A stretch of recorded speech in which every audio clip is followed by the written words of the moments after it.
Here was evidence that Europe, long touted as our salvation, was dangerous to our economy as well as to our independence. As the weeks went by, new faces appeared, people I'd never thought of as being Eurosceptic, but they were all moving in that direction, and not least because they were wanting to put down a marker that they didn't really be happy about John Major's leadership.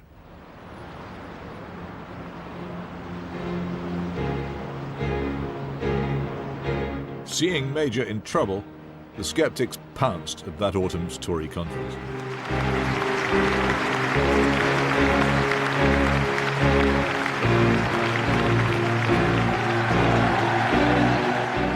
Norman Tebbit turned on Major and ignited the rebellion against Maastricht, still not ratified.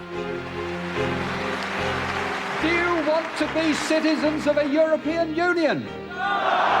Let's launch the drive for Maastricht II, a treaty with no mention of more power for Brussels, no mention of economic and monetary and political union. It's a task in which I stand ready to join John Major whenever he is ready to begin.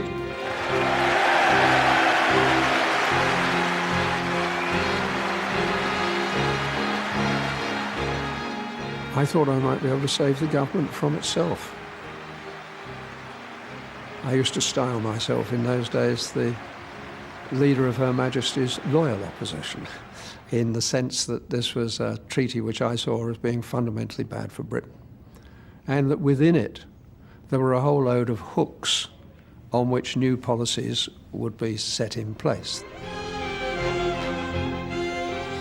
As Major enjoyed the approval and friendship of other EU leaders abroad, he made enemies at home with his ruthless crushing of the Tory Sceptics. 9 days after Maastricht passed, Major blurted out his true feelings about those who had opposed him. Everyone happy? Right. Do you want to start this on a wired two-shot? Yes, that's fine. Yeah, okay. But where do you think most of this poison has come from? It's come from the dispossessed and the never-possessed. You and I can both think of ex-ministers who are going around causing all sorts of trouble. We want 3 more of the bastards out there.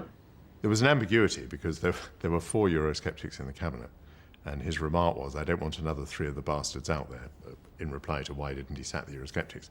So there was always debate between the 4 as to which of us had been left out and not been described as a bastard. So I rang up number 10 and I said, I hear that the Prime Minister has called me a bastard.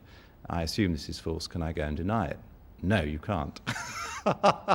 So I said, well, if it's not false, it would be very helpful to have a line to take, which is what it's called in the trade, which means this is what you have to say, because this is what the Cabinet believes. Can I have the line to take on whether I am or am not a bastard?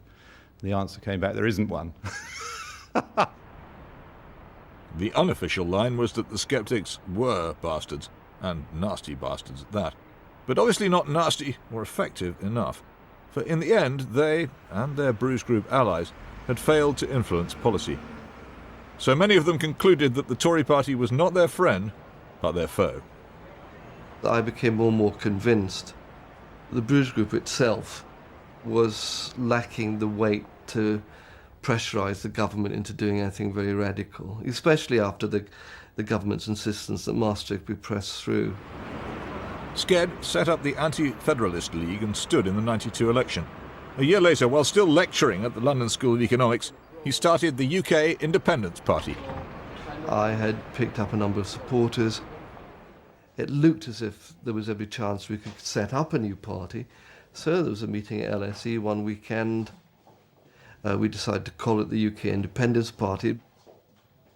The main reaction wasn't so much that the policy was ridiculous. The main reaction was that it's impossible for a new party to actually overturn the 2-party monopoly, and that it was a wasted vote. I mean, that was what we came up against.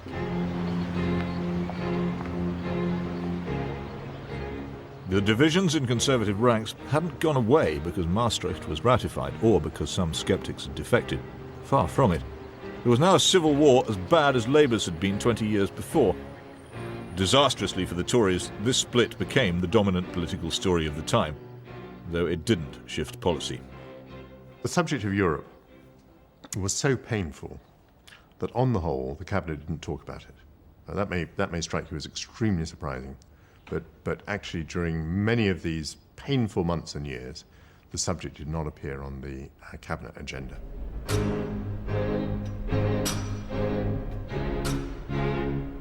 Why doesn't he stand aside and make way for somebody else who can provide the party and the country with direction and leadership? Major is coming. Are you recording? Major's coming. I've lost all sound. Are you? In a foredoomed effort to end the conflict, Major resigned and challenged his foes to stand against him. I am not prepared to see the party I care for laid out on the rack like this for any longer. In short, it is time to put up or shut up. John Redwood alone dared to do so. His bizarre campaign made the Sceptic cause once again look eccentric and freakish. I came into the House of Commons, I talked to a few friends and just said, what should I do now? And they said, well, you should run for the leadership. And I said, well, have I got any support? And they said, yes, we'll support you. Your decision to resign leaves our party in limbo when it needs firm but understanding leadership. It makes a contest inevitable. The supposed Eurosceptic heavyweights decided this was not the right time. And told him I would... Redwood, himself a considerable intellect and a serious man, was left with a platform packed with Tory cranks and outsiders, and his bid failed.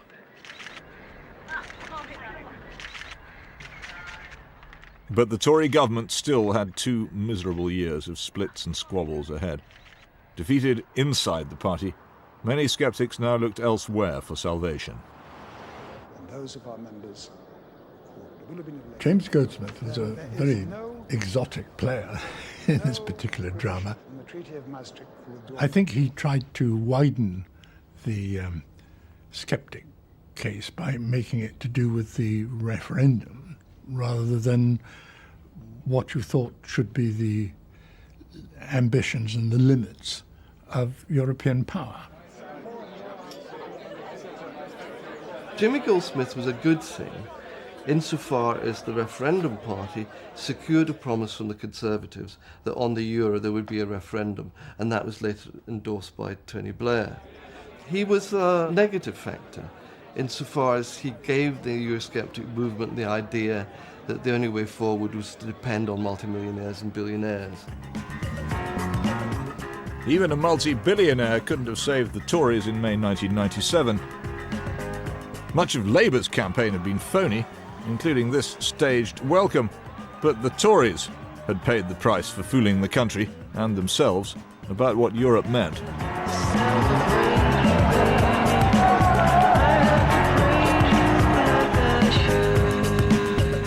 Edward Heath concealed the ultimate aim of the European project.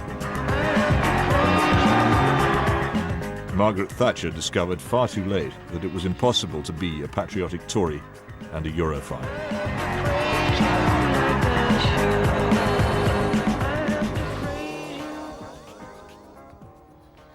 Despite the opt-outs he had negotiated, John Major had ended up taking Britain far deeper into the European superstate than anyone had expected. And the civil war he launched against his opponents brought about the virtual ruin of the Tory party.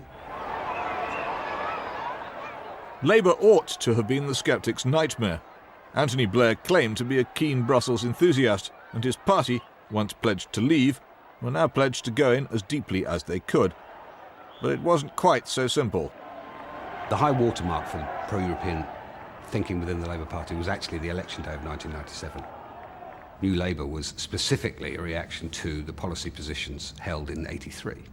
It therefore became axiomatic that a new modernised Labour Party had to be pro-European, compared to put distance between that and the old anti-European party circa 1983. Its own Sceptics powerless, Labour threw away Major's opt-out from the Maastricht Social Chapter Protocol.